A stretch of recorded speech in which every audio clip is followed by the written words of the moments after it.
What's up everyone, welcome to this video. In this video I will show you how to fix the won't send MMS messages issue on your Xiaomi phone. So first of all, check your network if it's working or not.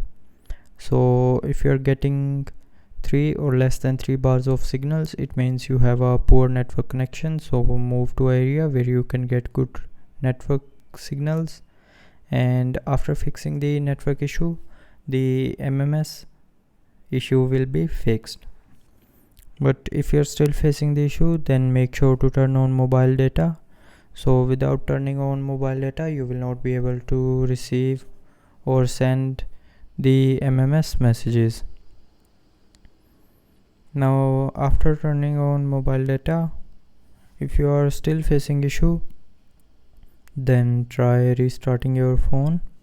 So to restart, press and hold on the power button. Now swipe down this white circle, and when the circle gets green, then you can lift up your finger to restart your phone.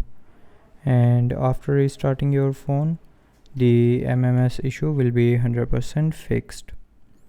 So that's how you can fix the MMS messages not sending issue on your Xiaomi phone. So I hope you liked the video. Thanks for watching.